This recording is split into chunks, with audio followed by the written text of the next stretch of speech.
Well, hello again, YouTube. What we've got here is another upgrade for the V4R. It's the swing arm cover. Quick unbox. Just picked it up from Ducati Sanford.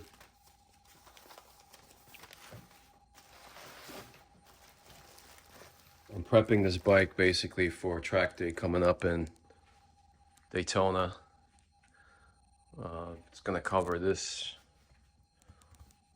swing arm here in the event of a crash. I just want that to be protected. There'll be other bits and pieces being added to the bike, and I'll try to document that. But for now, this is what we got in the package.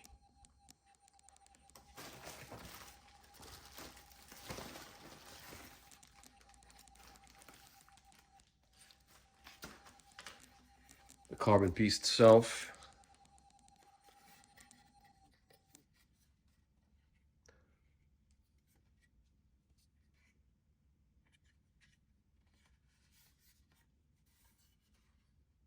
It's very light.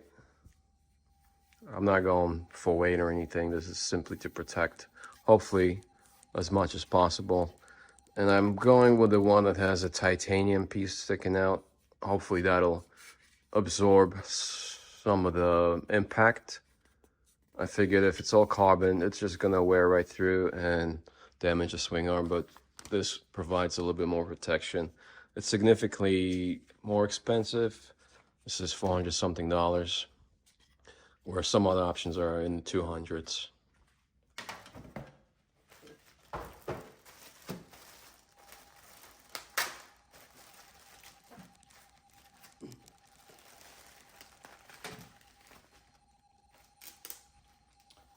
Oh, cool. This actually comes with additional stickers. I was wondering, what am I going to do with that one here when I remove it, or if it's going to cover it? But it looks like they provide you with various stickers for various models, I would imagine, because there's just quite a few.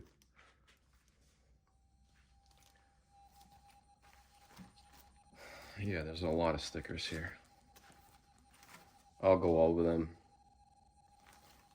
What's included? I'll put it in the description. Looks like 4 screws, some washers, and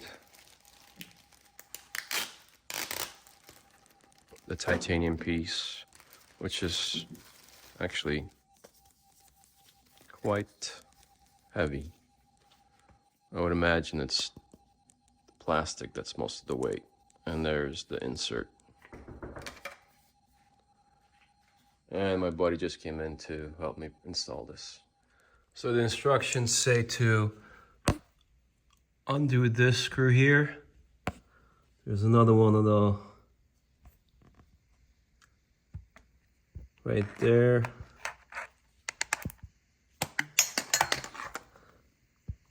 This one here. Then you gotta undo this. And that's it for now. Looks like that one might be a pain in the butt because the chain is quite high, so I'm gonna have to drop the bike.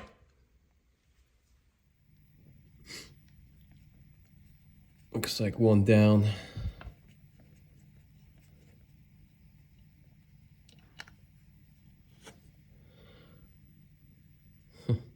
It has red Loctite on it, but there was hardly any.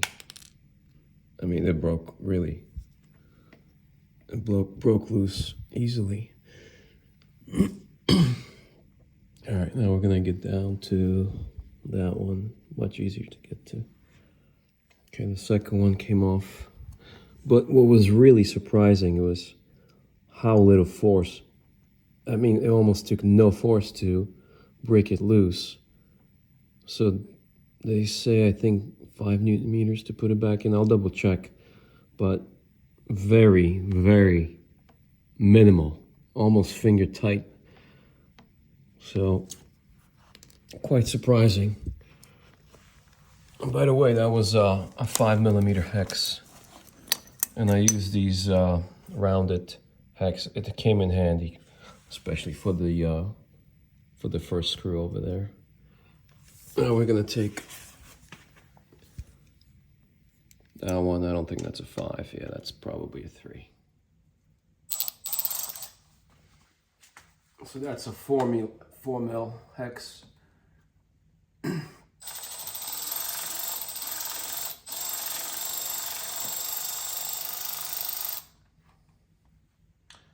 Red Loctite as well.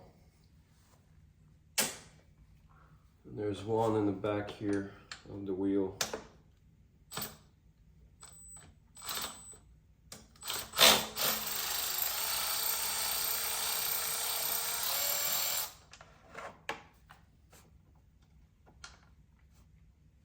Also 4mm.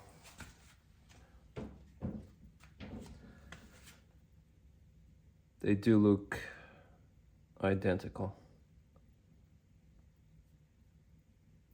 but they will be replaced with ones that are in the package. So actually, guys, wrong move. It's not this one. It's actually this one. It is different. That looks like it's back to 5mm. So that one's going to get put back, but actually it's a little bit easier to move this out of the way and get that wrench in there. So that's a 5mm. I got a bit of an extension to get in there.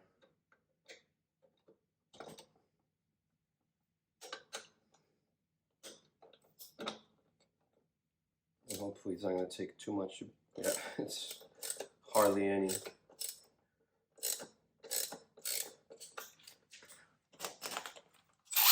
Any force to break that screw.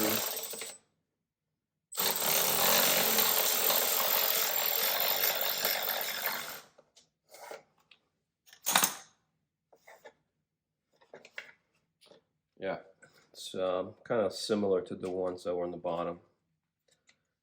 It's actually the same one.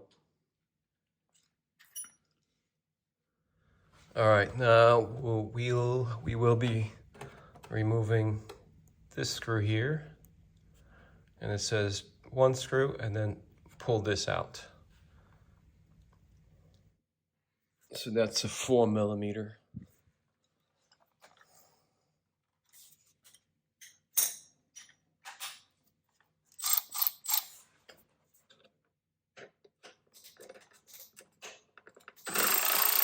Not much force.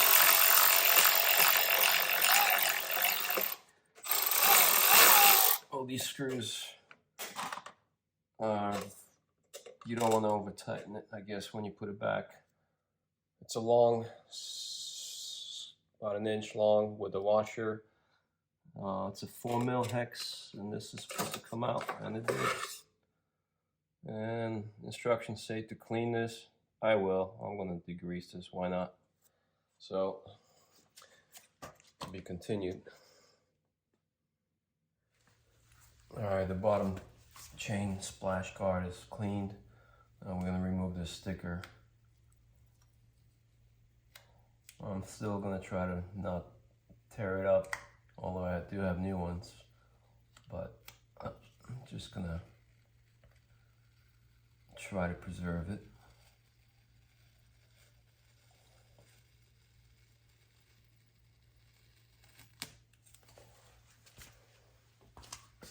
Stick it here for now. A little bit of alcohol to clean this residue.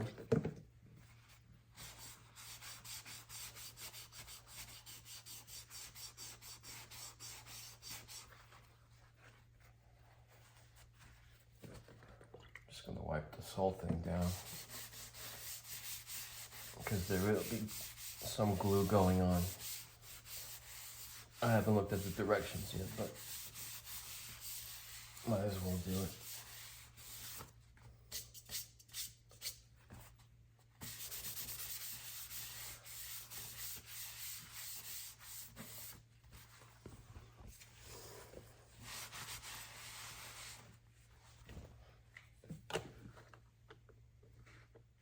Right, so I checked instructions and fit everything, and it is actually going underneath, and the same thing underneath the chain guard. It fits very well. There's no screws holding it, but it goes underneath. Underneath in the back. And this hole here, well, there's only one way to go on top. And this will be this screw with this little washer. So I'm gonna finger tight everything now and put everything back together. Right, so that one back here was a real pain in the butt to get in. To align the existing guard, which is plastic, and then the carbon fiber is a lot more rigid. It actually aligned better than the original plastic piece, but I got it in, and I used the provided nut, and it's only requiring 5 Newton meters. There we go, 5.1.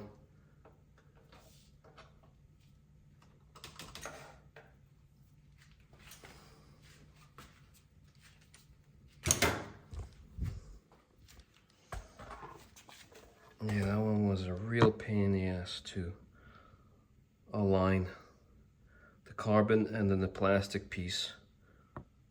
But I got it done, and you have to kind of bang that in. It's solid now. Now I'm gonna work on this one, but I'm gonna put a bolt underneath first. All right, so I just refitted the bottom chain guard. The two important things is there's 2 pins I need to go in. They're actually quite easy to find. And now this calls for 4 Newton meters, but I don't have 4.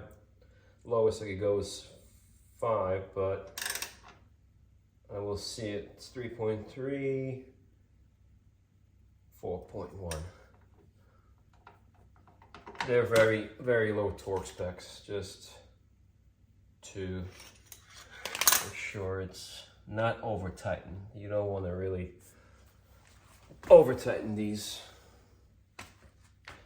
And that's pretty much it. I'm just gonna check the torque spec on this, and that's it. I'm gonna clean up and show you the finished piece, how it looks like. All right, so here it is, all put together. Overall,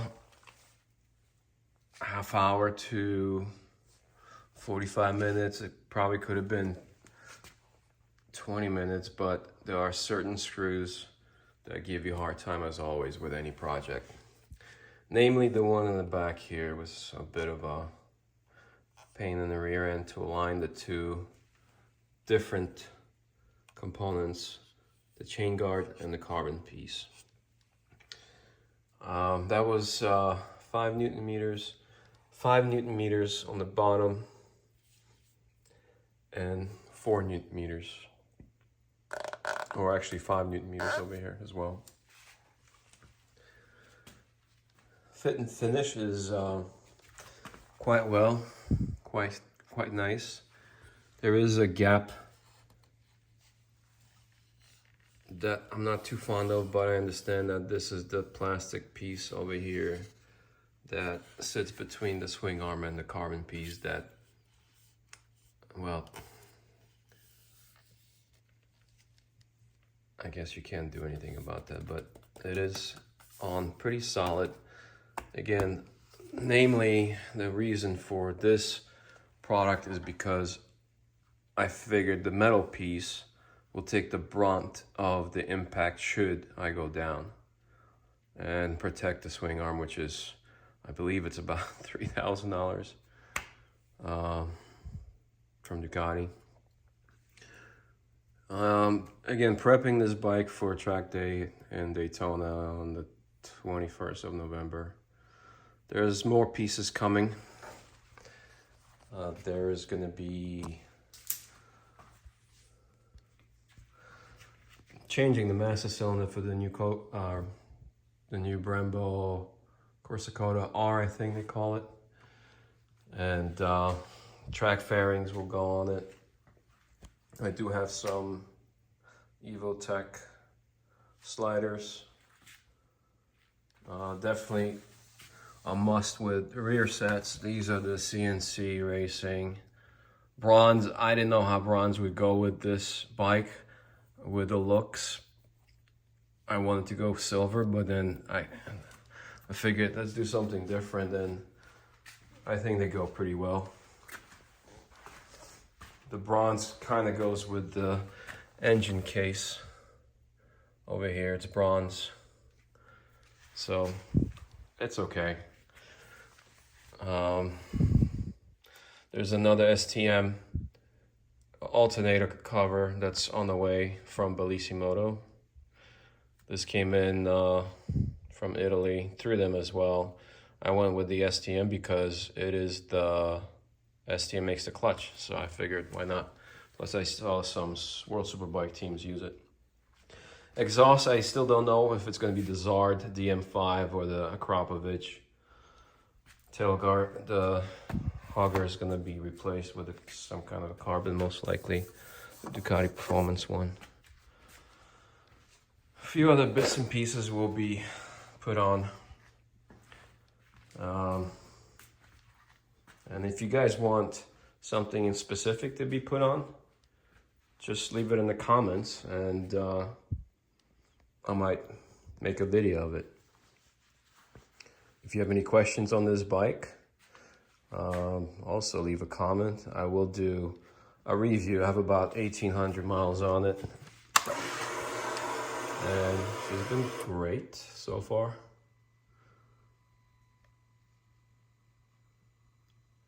1840 to be exact. Again, it's not focusing because I'm on cinematic, because one of my lenses is broken.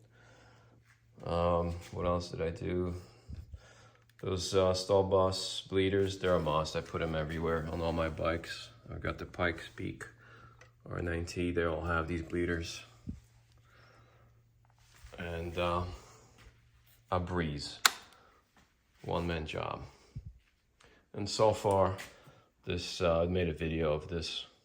I love this thing because you could just take it off and put it back in the ignition, and your hands are free. You don't have to wonder where you're going to put this piece. It just stays there. So I love that about this. Plus it matches the bike with the silver.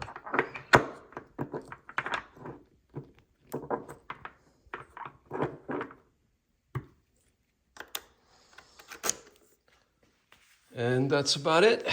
Thanks for watching. Hopefully this is informative. I didn't see any other video installing this piece, and I figured why not. It was actually not as easy as I'd imagine it would be because of those certain holes.